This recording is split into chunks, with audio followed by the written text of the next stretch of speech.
ఆయన అసెంబ్లీలో ఉన్నప్పుడు 170 యాక్ట్ గిరిజనులకు ఉండి వాళ్ళ యొక్క హక్కులు కాపాడాలని చాలా గట్టిగా నిలబడినటువంటి ప్రతిపక్ష నాయకుడు విద్యాసాగర్ రావు గారు. కాబట్టి అలాంటి ఆలోచన విధానం, ఆ ఆలోచన విధానమే ఆయనకు గుర్తింపించింది.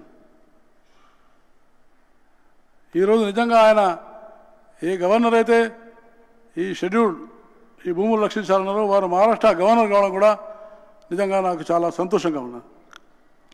అందుకనే ఈ ఉనికి అనేది ఇది వ్యక్తిత్వ వికాసం చాలా అవసరం. ఈ ఉనికికి సమాజహితం అనేది చాలా ముఖ్యం. సమాజహితం వారు చేసినటువంటి కార్యక్రమాలన్నీ కూడా సమాజహితం కోసం ఉన్నాయి. అందుకనే మనందరం కూడా ఈ ఉనికి పుస్తకం ద్వారా ఎలానైతే ఇప్పుడు రాష్ట్రం యొక్క ఉనికిని కూడా కాపాడుకోవాలి. కొత్త రాష్ట్రం ఏర్పడింది, తెలంగాణ రాష్ట్రం ఏర్పడింది. కాబట్టి తెలంగాణ రాష్ట్రం యొక్క ఉనికిని కూడా కాపాడుకోవాల్సిన అవసరం ఉందని నేను హృదయపూర్వకంగా నేను మనవి చేస్తా ఉన్నాను.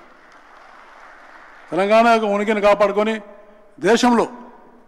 దేశంలో తెలంగాణ రాష్ట్రం ఇది మొదటి రాష్ట్రంగా దేశంలోనే మొట్టమొదటి ప్రథమ సంఖ్యలో అగ్రగామిగా ఉండే విధంగా ఆ ఉనికిని మనం కాపాడదామని ఒక అంకిత భావంతో మనం పనిచేస్తేనే ఉనికి నిలబడుతుందని నేను భావిస్తూ నన్ను ఈ కార్యక్రమానికి భాగస్వాములు చేసినటువంటి మహారాష్ట్ర గవర్నర్ గారికి శ్రీనివాసరావు గారికి హృదయపూర్వకమైనటువంటి ధన్యవాదాలు తెలియజేస్తూ సెలవు తీసుకుంటాను.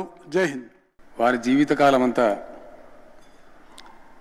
రాజకీయ అనుభవాలు, పోరాట అనుభవాలు, కుటుంబపరమైనటువంటి అనుభవాలు, సిద్ధాంతాల ఘర్షణలకు సంబంధించినటువంటి అనుభవాలతో కూడిన వ్యాసాలు వారు గతంలో ప్రచురింపబడిన వాటన్నిటినీ ఒక సంకలనంగా కూర్చి పుస్తక రూపంలో వెలువరించి దాన్ని ఆవిష్కరించి భారత రాష్ట్రపతి గారికి తొలి కాపీ అందించేటువంటి అవకాశాన్ని, అదృష్టాన్ని నాకు కల్పించినందుకు వారికి నేను ముందుగా ధన్యవాదాలు తెలియజేస్తా ఉన్నాను.